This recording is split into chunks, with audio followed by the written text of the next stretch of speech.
Number 6 में हमने देखा कि डिफरेंट किस्म के एटम्स आपस में कंबाइन होते हैं एंड हमने ये भी देखा कि वो कंबाइन क्यों होते हैं या किन तरीकों से होते हैं। सिंपली वो स्टेबिलिटी चाहते हैं इसलिए कंबाइन होते हैं। चैप्टर 7 में हमने पढ़ा थर्मोडायनेमिक्स। थर्मोडायनेमिक्स का मतलब कि जब कोई दो या डिफरेंट किस्म के एटम्स आपस में रिएक्शन करते हैं तो उनका टेम्परेचर राइज हो सकता है, यानी वो एनर्जी रिलीज कर सकते हैं या एनर्जी एब्जॉर्ब कर सकते हैं।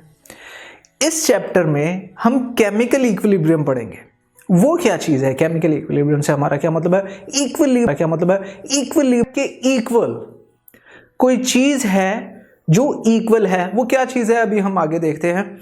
तो सबसे पहले हम स्टार्ट करते हैं रिवर्सिबल रिएक्शन की डेफिनेशन से।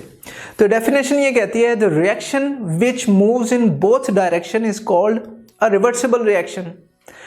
बोथ डायरेक्शन यानी कि अगर मैं इस डायरेक्शन में मूव करूं तो ये मेरे लिए फॉरवर्ड डायरेक्शन हो जाएगी और जो बैक की तरफ मेरी मूवमेंट होगी वो रिवर्स डायरेक्शन होगी।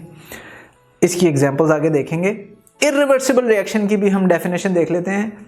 वो ये है कि the reaction which moves only in one direction is called irreversible reaction. अब इसका क्या मतलब है? अब किसी भी जनरल रिएक्शन में क्या होता है? रिएक्टेंट्स आपस में कंबाइन होती हैं, रिएक्ट करती हैं और रिएक्ट करने के बाद प्रोडक्ट्स बनाती हैं। यह है फॉरवर्ड डायरेक्शन। इसका उल्ट क्या होगा कि जो प्रोडक्ट्स हैं वो आपस में रिएक्ट करके रिएक्टेंट्स बनाने लग जाए। फॉर एग्जाम्पल अगर मैं कहूं ए और बी रिएक्टेंट्स हैं, यानी आपस में रिएक्ट कर रहे हैं, रिएक्ट करने से हमें बना रहे हैं सी एंड डी, तो ये तो हो गई फॉरवर्ड डायरेक्शन। लेकिन अगर सी एंड डी जो बन गए अब वो आपस में रिएक्शन करके ए एंड बी बना देंगे तो वो क्या कहलाएगी? वो कहलाएगी रिवर्स डायरेक्शन। तो हम इसे ऐसे भी लिख सकते हैं कि ए प्लस बी ने सी और डी बनाया एंड देन सी और डी ने आपस में मिलके ए प्लस बी बनाया, ए और बी बनाया। या फिर हम ऐसे एक अलग रिएक्शन में भी लिख सकते हैं इस तरह जिस तरह आपने देखा। ये तो था रिवर्सिबल रिएक्शन जिसमें दोनों डायरेक्शंस थी। लेकिन इरिवर्सिबल डायरेक्शन का क्या मतलब होगा? इरिवर्सिबल डायरेक्शन का मतलब होगा कि ए और बी आपस में मिलने के बाद सी एंड डी बना दिया। कुछ भी हो सकता है, सी की जगह हाइड्रोजन, ऑक्सीजन, कुछ भी। लेकिन अब सी और डी आपस में रिएक्ट नहीं करेंगे।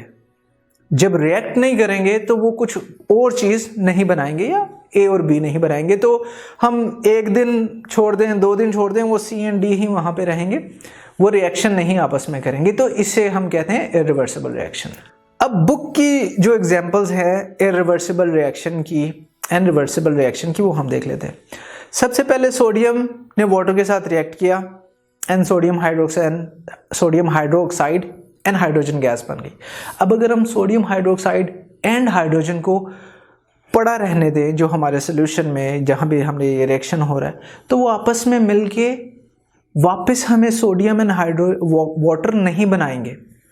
इसका मतलब उनका कोई रिएक्शन नहीं होगा। तो ये रिवर्स डायरेक्शन में रिएक्शन नहीं हुआ, इसीलिए हम इसे इरिवर्सिबल कहेंगे। सेकंड एग्जांपल, अगर मैं हाइड्रोजन गैस लूं एंड ऑक्सीजन गैस लूं और इनको रिएक्ट करवाऊं अंडर सूटेबल कंडीशंस तो वाटर बन जाएगा। लेकिन ऐसा नहीं होगा कि जो वाटर बना वो वापस हाइड्रोजन एंड ऑक्सीजन में कन्वर्ट हो जाए, यानी डीकंपोज नहीं होगा। तो ये रिएक्शन भी हमारा इरिवर्सिबल रिएक्शन है। नेक्स्ट हम एक एग्जांपल देख लेते हैं रिवर्सिबल रिएक्शन की। रिवर्सिबल रिएक्शन में आप देख सकते हैं कि हमारे पास nitrogen gas and hydrogen gas को हमने रिएक्ट करवाया आयरन की मौजूदगी में 450 डिग्री सेंटीग्रेड पर हाई प्रेशर में। ये इस रिएक्शन की कंडीशंस हैं और हमारे पास अमोनिया गैस बन गई। अब अमोनिया गैस जो है वो हमारी प्रोडक्ट है। अब अगर हम इस रिएक्शन में अमोनिया गैस को देखेंगे तो वो वापस नाइट्रोजन एंड हाइड्रोजन गैस में कन्वर्ट हो रही है। यानी एक तो रिएक्शन हो रहा है कि ये दोनों आपस में मिलके ये बना रहे हैं, लेकिन एट द सेम टाइम ये जो है वापस डीकंपोज होके रिएक्टेंट्स दे रही है हमें। तो ये बोथ फॉरवर्ड डायरेक्शन, ये हमारी फॉरवर्ड डायरेक्शन है और ये हमारी रिवर्स डायरेक्शन है। तो ये दोनों डायरेक्शन में रिएक्शन होता है, इसलिए इसे कहते हैं ये रिवर्सिबल रिएक्शन है।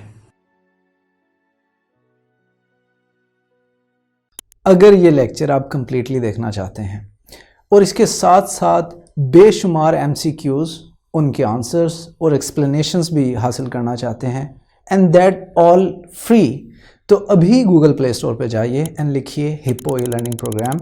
हमारी ऐप डाउनलोड कीजिए, ना सिर्फ इसे खुद यूज़ कीजिए बल्कि अपने दोस्त एंड क्लास फेलोज़ को भी रेकमेंड कीजिए।